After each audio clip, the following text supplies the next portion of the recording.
In the beginning, God created the heavens and the earth and tons more, and he made humans to rule over it, but he didn't make us slaves like other ancient Near East stories. Adam and Eve eventually ate from the tree, sinning for the first time ever.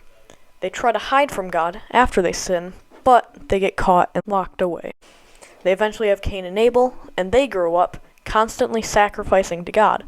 But God, for some reason, favors Abel more. Cain gets jealous and wants to kill Abel.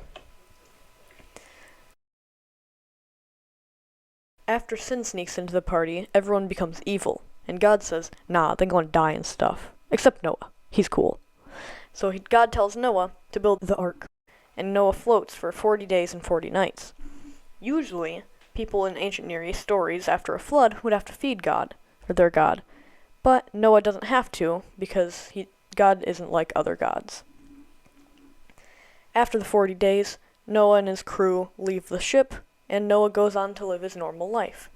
Eventually, though, Noah decides to sin.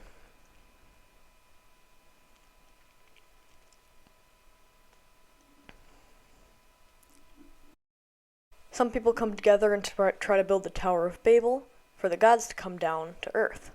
Except they try to do it without God, so he makes a bunch of different languages.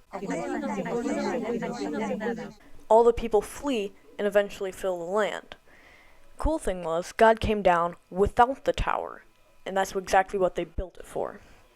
God picked some random dude named Abraham to leave his home and lead a great nation, which will belong to God in Canaan.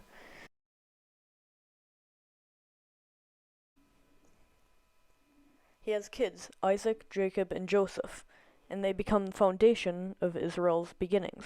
And Joseph brings the Israelites to settle in Egypt. And Joseph also becomes the second of command in Egypt.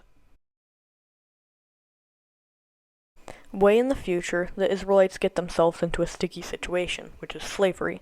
Moses escapes by being raised by the princess. God reveals himself to Moses and calls him to lead Israel out of Egypt.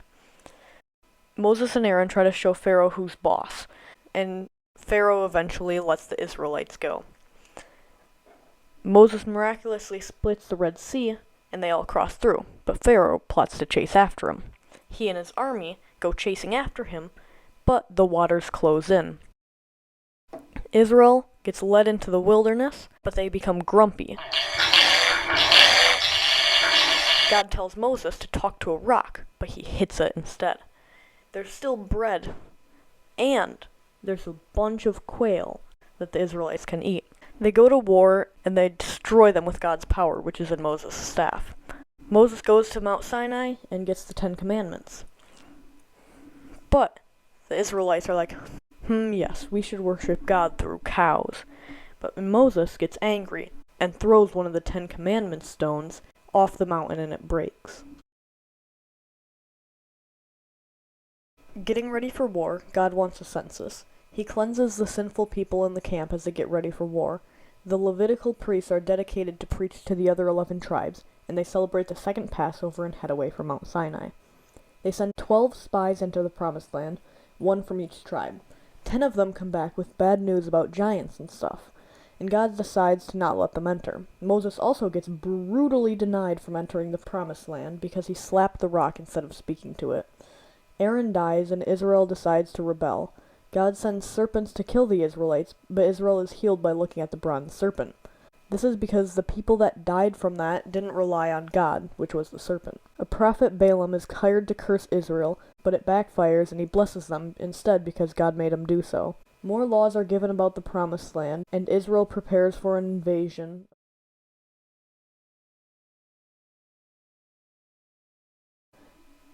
Joshua takes lead for Moses, and they send in the spies into the Promised Land. Rahab thankfully hides the spies for them, so they don't get caught. They celebrate the Passover, and manna stops appearing for them to eat. They also walk around the walls of Jericho, and that is eventually taken over after the walls fall. No one can loot it, and all pets, children, and people had to be killed. They also try to attack Ai, but lose because someone took something from Jericho. So God tells them to kill his family because they lost the war because of sin.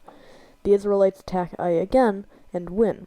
The Israelites want to go to Hazor to meet the Gibeonites. They attack Hazor, and most of the promised land is now conquered.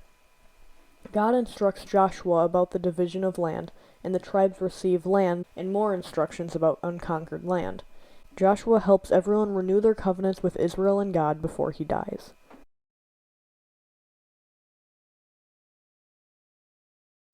Israel gives the Canaanites eviction notices, but it fails and they become slaves to them.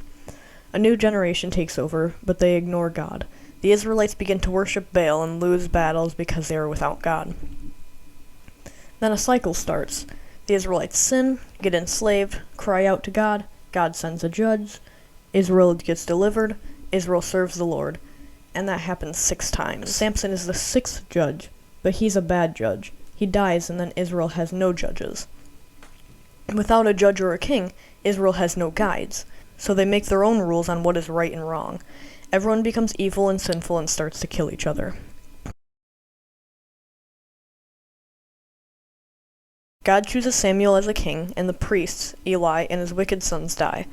Samuel leads Israel to victory against the Philistines after the Ark of the Covenant is returned. Samuel guides Israel as a prophet, priest, and judge. Israel starts to riot and protest because they want a king like other nations. God gives the Israelites Saul, and Samuel appoints Saul as a king. Saul has the looks to be a king, but is a coward and doesn't listen to God. Saul fails to follow God and he gets cancelled. Samuel anoints David to replace Saul while he is still king. David was a good leader at this time, and he was brave enough to kill Goliath. Saul becomes jealous of David and thinks of a plan to get rid of him. Saul's attempts fail and he eventually dies.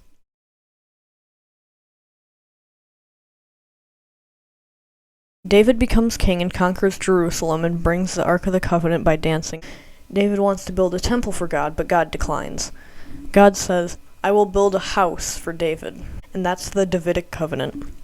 David is lazy and stays home for war. While he's supposed to be gone, he sees Bathsheba. He demands for her to come over and commits adultery. He repents and sins and is forgiven. But David's family and his kingdom pay for the price of his sins. David reflects and thanks God for his deliverance. He also orders a sinful census, and he's punished for his choice and repents again.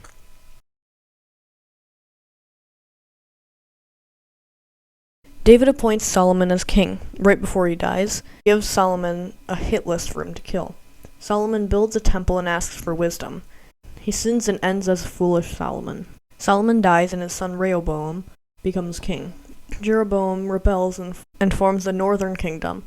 There are 10 tribes in the north and 2 in the south, and Jerusalem and the temple are in the south. Southern Judah has a capital, Jerusalem, and has a temple. Northern Israel has a new capital, Samaria, and builds 2 calves at Dan and Bether for new worship centers. Prophet Elijah arises and challenges Baal worship in Israel.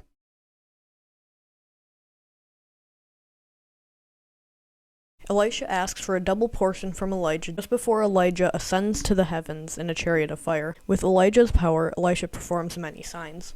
Northern kingdom of Israel is bad, and they make bad decisions. The kings do evil in the eyes of God, and God sends a prophet to rebuke them.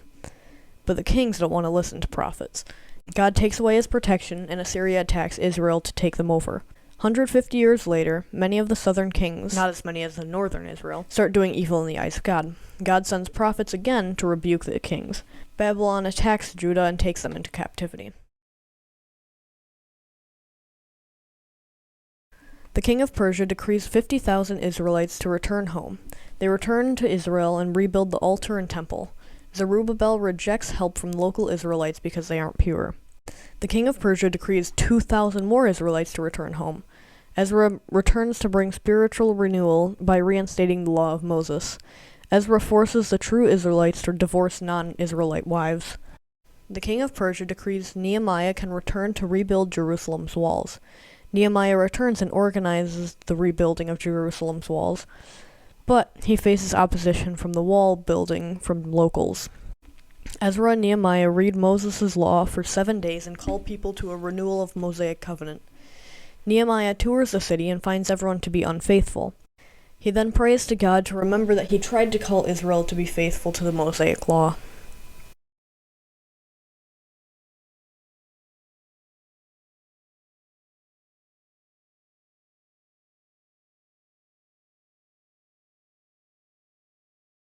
The Noahic covenant is from Genesis 9, verse 8 through 17. It was made with Noah and all his descendants and every living creature. The covenant was unconditional, and the promise was that God would never flood the earth again. The sign of the promise is a rainbow. The Abrahamic covenant is from Genesis 12, verse 1 through 3, and that's the initial part, 15, verse 18 through 21, 17, verse 9 through 14. It was made with Abraham and all his descendants, and it was unconditional. God promises land, descendants, and blessing, and the sign of the covenant was circumcision. The Mosaic covenant is from Exodus 19 through 24. It was made with the people of Israel and their descendants. It was a conditional promise, and God promises to be Israel's God. Israel has to promise to be set apart, to be God's own possession, to be a kingdom of the priests, to be a holy nation. From this, God will bless them and the world through them if they keep the Mosaic covenant, but God will remove them from the promised land if they break the Mosaic covenant. The sign of the covenant is keeping the Sabbath. The Davidic covenant is from 2 Samuel 7, verse 4 through 16. It was an unconditional promise, and God promises David during his lifetime a great name, a permanent home, and a rest from his enemies. There were also promises to David after his life was over, a family dynasty, a father-son relationship, and an everlasting throne.